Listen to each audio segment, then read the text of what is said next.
Warahmatullahi wabarakatuh. Perkenalkan, nama saya Muhammad Iqbal Khalizi.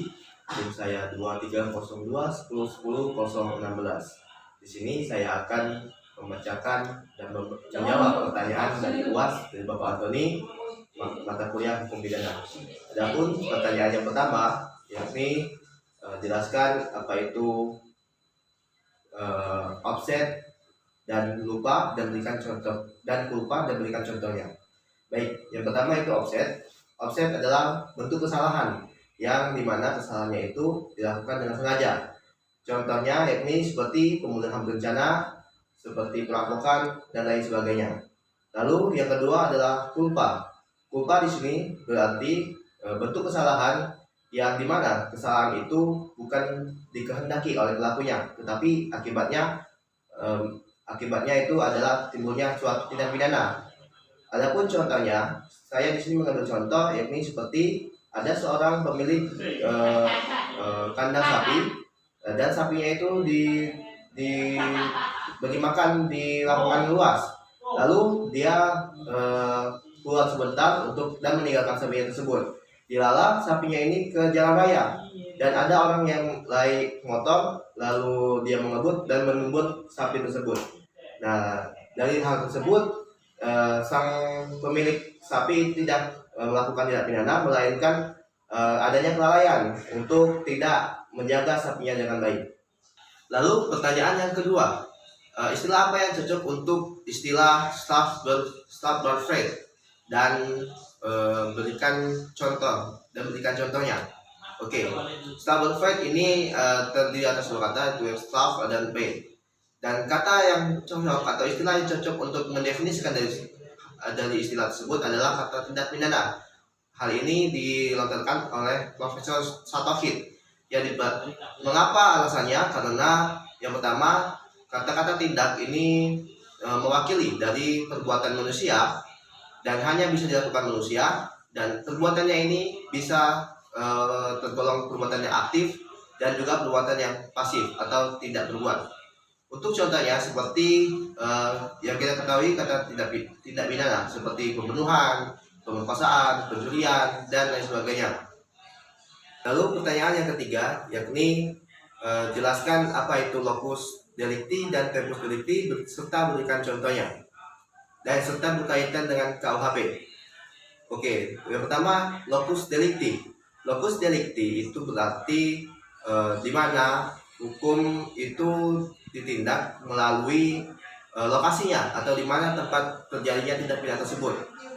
Hal ini berfungsi atau bertujuan untuk mengetahui di mana peradilan untuk yang berwenang dalam mengadili tindak pidana tersebut.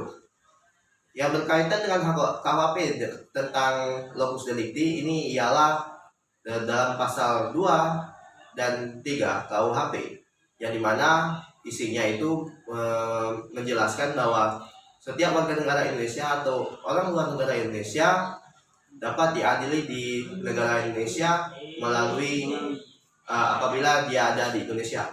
Lalu yang selanjutnya itu tempus delicti. Tempus delicti ini ialah di mana hukum dapat ditindak itu sesuai dari waktunya. Hal ini berkaitan langsung dengan asas legalitas, di mana waktu di mana tindak pidana itu dilaksanakan.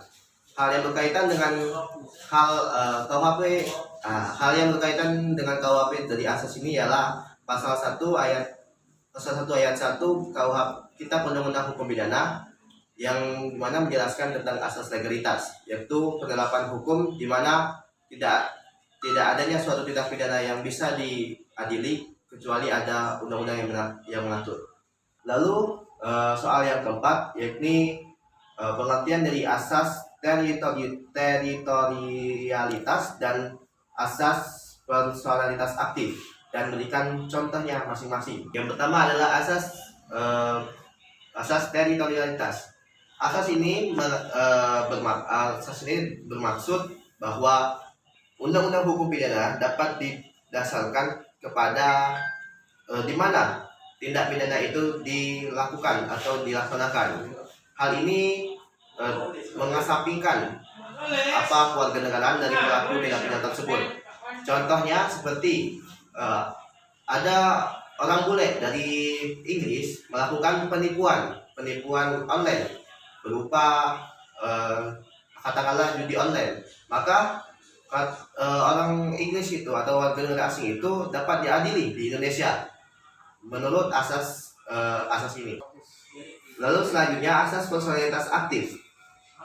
Asas personalitas aktif ini bermaksud atau berarti undang-undang hukum pidana dapat didasarkan pada di mana kewarganegaraannya mengesampingkan di mana tindak pidana itu dilakukan.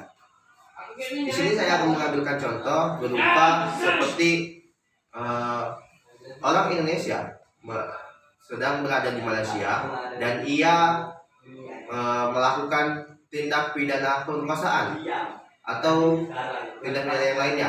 Maka pemerintah Indonesia dapat melindunginya dari hukum yang ada di Malaysia untuk mengambil dari warga negara tadi untuk diadili di Indonesia.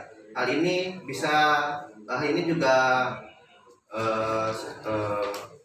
untuk adanya perlu kerjasama antara negara Indonesia dengan negara Malaysia untuk menyepakati bagaimana proses hukum yang akan dijalani oleh warga negara Indonesia tersebut, ataukah dia akan diadili di Indonesia atau dia akan diadili di Malaysia.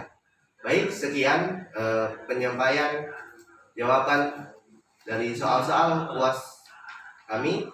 Saya akhiri, wabillahi taufiq wal hidayah. Wassalamualaikum warahmatullahi wabarakatuh.